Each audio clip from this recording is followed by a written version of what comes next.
Hello बच्चों। आज हम चैप्टर 13 अवर एनवायरनमेंट का पार्ट 11 यानी कि ओजोन, जो कि बहुत इंपॉर्टेंट टॉपिक है इस चैप्टर से, उसको डिस्कस करेंगे। देखिए, सबसे पहले बात करते हैं एनवायरनमेंटल प्रॉब्लम्स आखिर होती क्या है। देखिए, एनवायरनमेंट में अगर किसी भी तरीके का चेंज आएगा तो वो हमें डायरेक्ट इफेक्ट करेगा, ये तो आप मानते हैं। मान लीजिए गर्मी ज्यादा होगी तो हमारी बॉडी स्वेटिंग ज्यादा करेगी। टेम्परेचर एनवायरनमेंट में कम हुआ, शिवरिंग करेगी हमारी बॉडी। तो एनवायरनमेंट में जैसा भी चेंज आता है उसके अकॉर्डिंग हमारी बॉडी पर इफेक्ट पड़ता है, और हमारी ही एक्टिविटीज हैं जो कि एनवायरनमेंट में चेंज लाती हैं। अब जिसकी वजह से कुछ प्रॉब्लम्स होती हैं हमारी एक्टिविटीज की वजह से, जिससे एनवायरनमेंट में क्या है, चेंज है। सबसे पहले तो मेनली आप अपने आसपास में देखते होंगे पॉल्यूशन। पॉल्यूशन हमारी ही वजह से हो रहा है, व्हीकल्स का धुआं या बहुत सारी चीजें, इन सभी से क्या हो रहा है, पॉल्यूशन। वो भी एक एनवायरमेंटल प्रॉब्लम्स है जो हमारी एक्टिविटीज की वजह से आई है। ओजोन डिप्लेशन, जो आपने काफी सुना होगा, जो ओजोन परत है वो अंटार्कटिका में बहुत पतली हो गई थी, अब धीरे धीरे वो रिकवर हो रही है।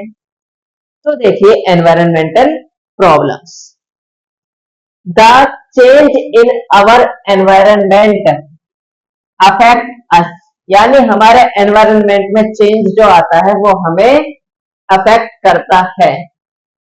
Our activities change the environment around us, जो हमारी ही एक्टिविटीज हैं वही हमारे आसपास का जो एनवायरनमेंट है उसे चेंज करती हैं, and leads to the environmental problems like pollution and ozone depletion. यही एक्टिविटीज जो होती हैं एनवायरनमेंटल प्रॉब्लम्स क्रिएट करती हैं, जैसे कि पॉल्यूशन एंड ओजोन डिप्लीशन। हम बात करेंगे अब ओजोन लेयर के। देखिए, ओजोन जो है वो एक प्रोटेक्टिव लेयर है। प्रोटेक्टिव लेयर यानी कि ऐसी लेयर जो हमें प्रोटेक्ट करे, made up of ozone molecule. देखिए, ऑक्सीजन जो है वो भी एक मॉलिक्यूल है, ये ऑक्सीजन का मॉलिक्यूल, इसके साथ में अगर एक ऑक्सीजन जोड़ दी जाए तो बनता है O3, ओजोन मॉलिक्यूल। इस मॉलिक्यूल से मिलकर बनी हुई एक प्रोटेक्टिव लेयर ही कहलाती है ओजोन। ओजोन कहाँ प्रेजेंट है, किस तरीके से बनती है, इसका फंक्शन क्या है, सभी के बारे में डिटेल एक एक करके हम डिटेल्स में पढ़ेंगे। देखिए, ozone ozone is a protective layer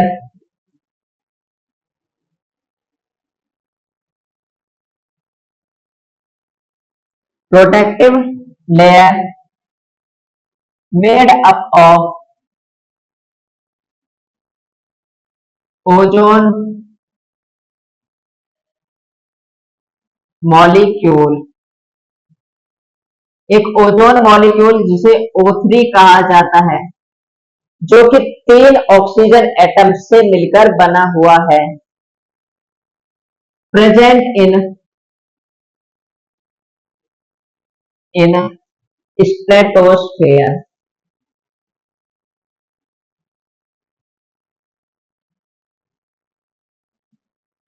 stratosphere, ठीक है बच्चों, कहां पर प्रेजेंट है, ये हमारे अपर एटमॉस्फेयर होता है जिसे कहा जाता है स्ट्रेटोस्फेयर, उसमें प्रेजेंट है।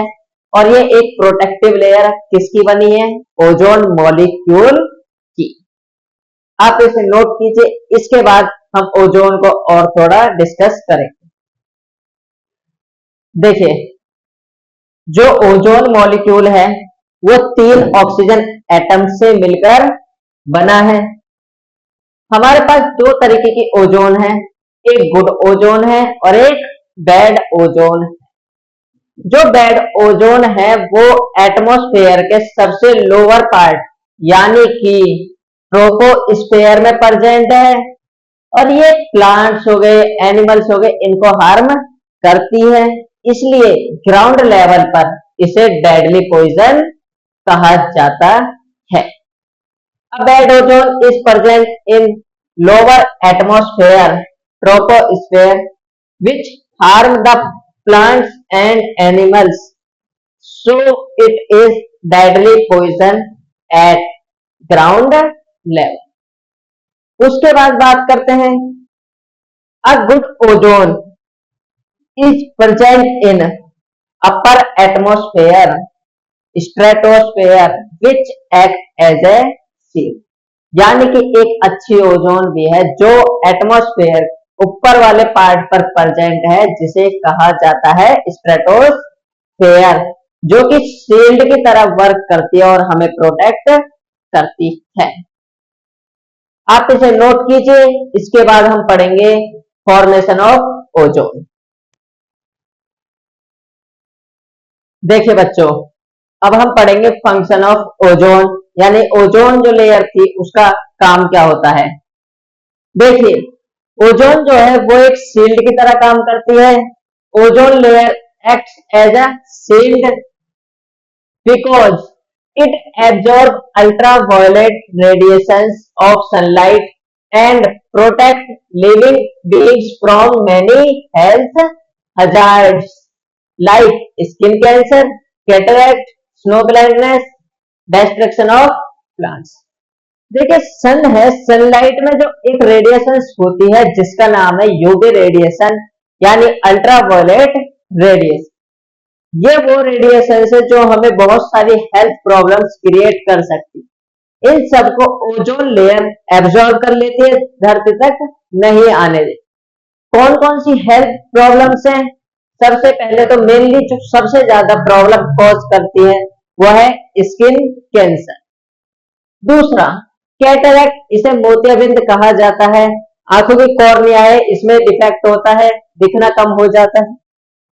स्नो ब्लाइंडनेस, देखिए स्नो ब्लाइंडनेस एंटार्क्टिका से रिलेटेड है।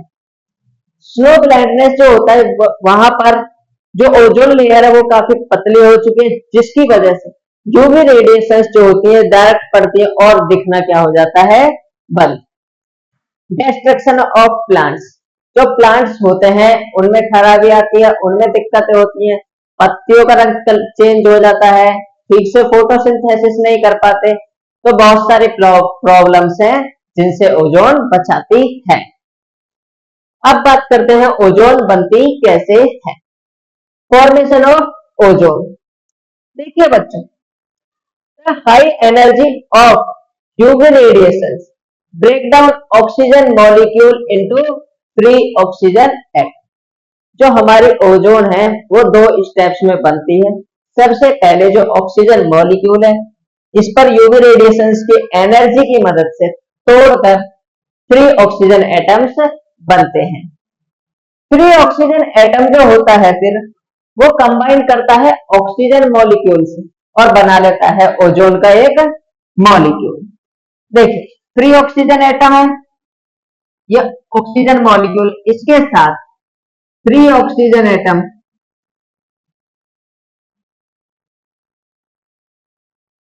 कंबाइन करके बनाता है O3 ओजोन मॉलिक्यूल। तो हमारी जो ओजोन है वो दो स्टेप्स में बनते हैं। स्टेप्स 1 है जहां पर ऑक्सीजन मॉलिक्यूल पर यूवी रेडिएशन पड़ती है और वो कन्वर्ट हो जाती है किसमें, फ्री ऑक्सीजन एटम में। फ्री ऑक्सीजन एटम फिर ऑक्सीजन मॉलिक्यूल के साथ कंबाइन करता है और बनाता है ओजोन मॉलिक्यूल। हमने पढ़ा फंक्शन ऑफ ओजोन, हमने पढ़ा फॉर्मेशन ऑफ ओजोन, अब हम पढ़ेंगे ओजोन डिप्लेशन। आप इसको नोट करें।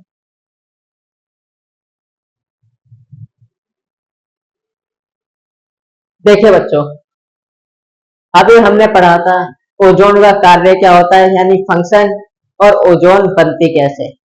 अब बात करते हैं ओजोन डिप्लेशन। देखिए ओजोन डिप्लेशन, सबसे पहले उससे पहले एक चीज आपको बता देना चाहूंगा। ओजोन की जो थिकनेस है वो एक यूनिट में मेजर की जाती है, जिसे कहा जाता है Dobson unit. The thickness of ozone is measured in Dobson unit. अब बात करते हैं डिप्लेशन ऑफ ओजोन। देखिए बच्चों, जो ओजोन जो डिप्लेट होती है उसको मेनली ऑब्जर्व करते हैं हम एक ओजोन होल से।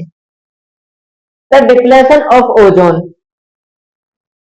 Is mainly due to CFC, यानी कि जो ओजोन लेयर है वो डिप्लेट, यानी कि जो डिप्लेशन होता है खराब होना या टूटना, जो टूटती है वो मेनली एक गैस की वजह से होती है जिसका नाम है सीएफसी, क्लोरो कार्बन इसकी फुल फॉर्म है। सीएफसी से जब ओजोन डिप्लेट होती है इसको मेनली ऑब्जर्व किया जाता है ओजोन होल से। Ozone hole, the ozone depletion is mainly observed as large area of thin ozone layer over Antarctica region in 1985 called ozone hole. Antarctica वाले रीजन पर 1985 यानी 1985 में एक पतली सी ओजोन लेयर का एरिया देखा गया था, जहां पर ओजोन लेयर बहुत पतली हो गई थी। किस वजह से? सीएफसी की वजह से, ग्लोबल वार्मिंग की वजह से। इसे ही कहा गया था ओजोन होल। अब देखिए, जो सीएफसी गैस है आपसे पूछ लिया जाता है ये किस किस चीज में यूज होती है। CFC is used in refrigerators, यानी फ्रिजेस जो होते हैं उनमें यूज होती है। एसीज, एसीओ में यूज होती है। फायर एक्सटेंशर्स, यानी आग बुझाने वाले जो यंत्र होते हैं उसमें यूज की जाती है। और एरोसोल स्प्रेज, यानी कि एरोसोल स्प्रेज वो होते, एरोसोल आपने 9th क्लास में कोलोइड वाले पार्ट में पढ़ा होगा। एरोसोल जो होते हैं जैसे कि स्प्रेज हो गए, फॉग्स वगैरह, इन सब में भी यूज की जाती है। अब उसके बाद हमारा ओजोन से रिलेटेड एक आखिरी टॉपिक है, उस पर डिस्कस करते हैं। यूनेप, यूएनईपी, इसकी फुल फॉर्म है यूनाइटेड नेशन एनवायरनमेंट प्रोग्राम। इससे रिलेटेड एक चीज है ओजोन के लिए। 1987 यानी 1987 में यूनेप ने एक ऐसा एग्रीमेंट बनाने में सक्सेस हुए थे। किस लिए था वो एग्रीमेंट? वो एग्रीमेंट था जो सीएफसी गैस है इसके प्रोडक्शन को रोकने के लिए। किस लेवल के थ्रू? 1986 लेवल, जिसे जाना जाता है Kyoto protocol by all countries. सारी कंट्रीज के द्वारा 1986 लेवल यानी कि क्योटो प्रोटोकॉल, इस पर एक एग्रीमेंट हुआ जिसमें कहा गया सारी कंट्रीज के द्वारा सीएफसी के प्रोडक्शन को रोक दिया जाएगा। ये कब हुई? आप यूनेप ने 1987। लेवल कौन सा था? 1986। होपफुली आपको ये लेक्चर समझ आया होगा एंड आपसे मिलते हैं अब अगले लेक्चर में। तब तक के लिए आप वीडियो को देखें और अपने ज्यादा से ज्यादा दोस्तों को इस वीडियो को शेयर करें एंड वीडियो को लाइक करना ना भूलें। शेयर और सब्सक्राइब करते रहें चैनल। Thank you.